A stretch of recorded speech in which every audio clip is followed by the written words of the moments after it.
is video 1 from Unit 3, Lesson 1. We're going to identify the variables and quantities represented in a real-world problem and talk about domain and range. So first of all, a function is a relationship that assigns exactly one output value for every input. So our input are our x values. So let's look at this table here. And these are the numbers I'm going to plug in for x. So -1 was the first one. So I'm putting that in for x, and I'm going to solve for y. So I'm doing 2 times -1 plus 4. 2 times -1 plus 4 is 2. Okay, so y equals 2. So my input is the x, and my output is the y. So being a function means that every time I put in -1 for x, I should get 2 for y. I shouldn't put in -1 and then sometimes get 2 or sometimes get 3. Let's check some other values. Sure, like -10. 2 times -10 plus 4 gives me -16. And this will always be -16. I won't get anything else when I plug in -10. Let's try 0. That will give me 4. Let's try +1.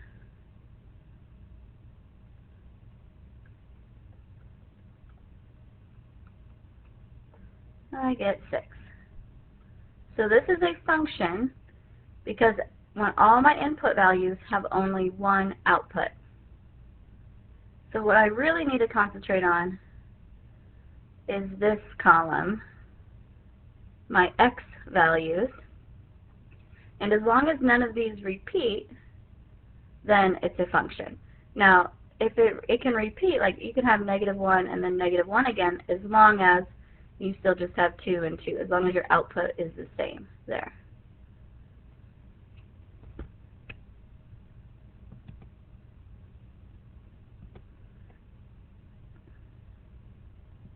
Okay. The value of the dependent variable depends on the value of the independent variable. So our independent variable, this is our x, our input. Dependent variable is our y, the output. So y depends on x. So for example, Joe pays for a golf membership that charges $60 a month. Identify the independent and dependent variables in this situation. So let's first just talk about the variables. So he has a cost, and we have, it charges $60 a month, so we have cost and month. Okay, so we have to ask, does cost depend on the number of months or months depend on the cost? Well, whenever you have time, time is going to be your independent variable. You can't stop time or go back in time. So our month here, this is our x, which is the independent variable.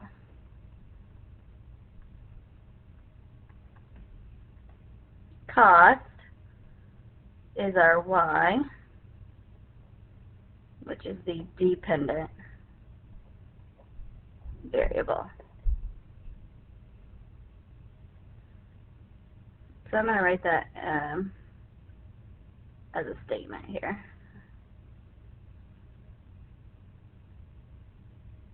I'm going to say the cost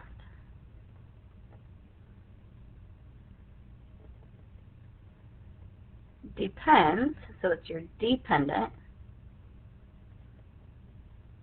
on the number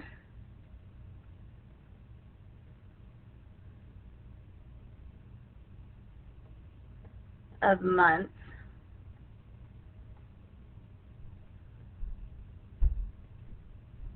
you are a member.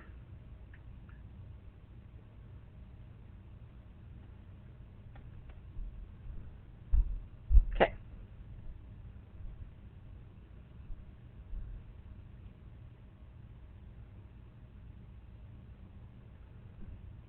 All right, domain and range. So domain is the possible values of the input or independent variable,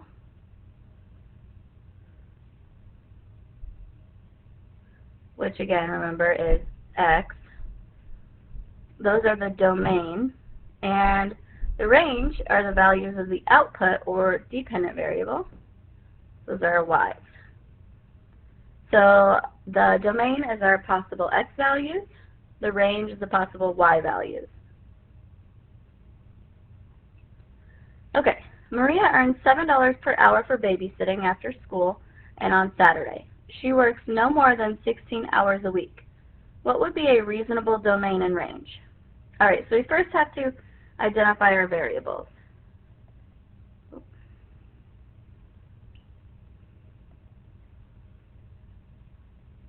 Okay, so x and y. So x is the independent. Remember I said if there's time, then that's going to be your independent. Time has to be independent. And we have hours. Hours. So that's a time measurement.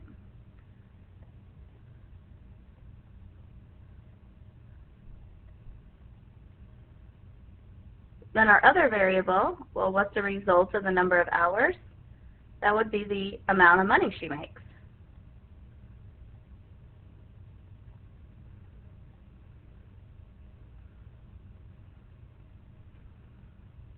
Okay.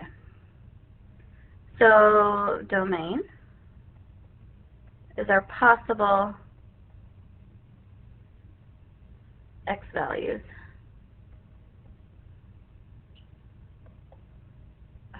Dang it, sorry. Here we go.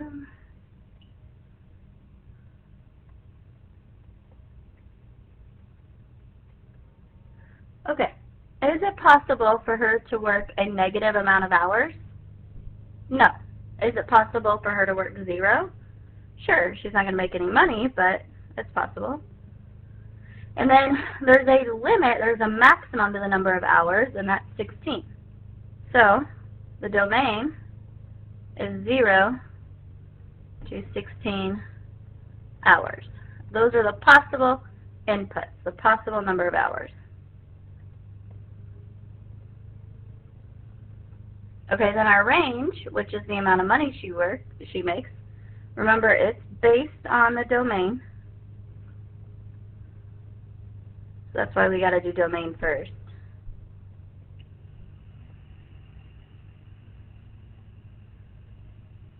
Okay, so if she decides to work 0 hours, well, then she's going to make $0. If she decides to work 16 hours, so she can work anything in between, but her maximum would be 16, so the maximum amount of money would be 16 times 7,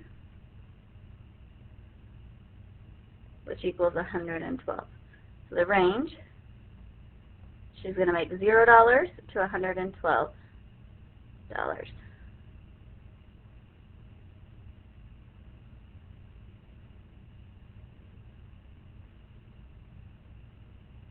So this is my answer.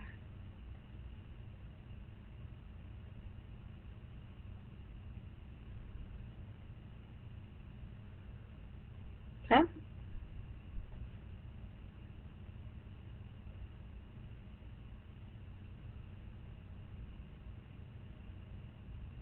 All right. I want to evaluate the function rule to find the range for the given domain. So what this is asking me is to plug these numbers in for x. Remember, domain is your x values. So I can make a little table here. And this is what I want to plug in for x. Alright, so for my function here, I have negative 3 times negative 3. And I know it says a, but the a is where the x normally is. So I guess really this is actually a. This is f of a. We're going to look more at function notation in the next lesson. Right now, just think of f of a like y. So negative 3 times negative 3 plus 5 would be 14. Okay, now let's plug in 1. Negative 3 times 1 plus 5 is 2. And you can do all these on your calculator. And negative 3 times 4 plus 5 is negative 7. So my range is the y, or f of a. So right here, right here. So I'm going to write it like they wrote the domain. Range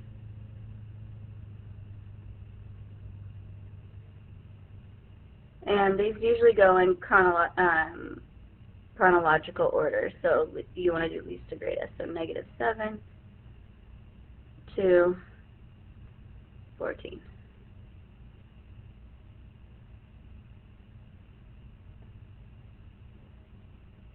Okay, and there's my range.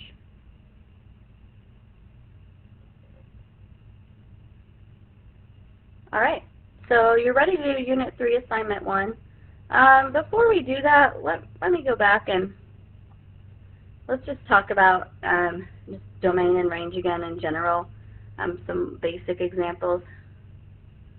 So let's say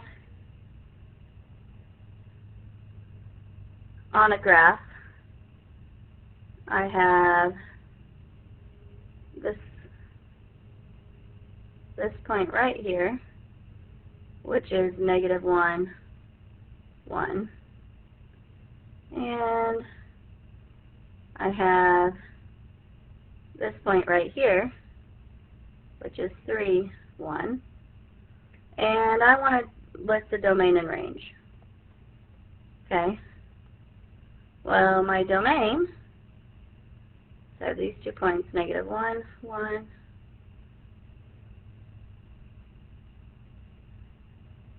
Oh. Just a minute.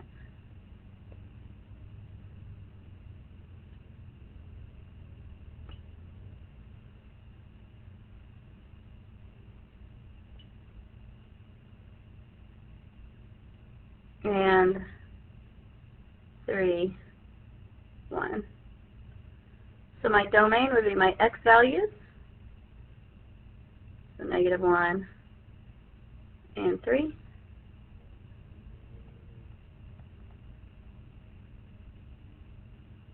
And my range would be my y values, which are 1 and 1. Well, it's the same number, so I just have 1 range value. So when you have ordered pairs or points on a graph, your domain is simply just your x values. Your range is simply just your y values. Okay, well I just wanted to add that. Now you're ready to do Unit 3, Assignment 1.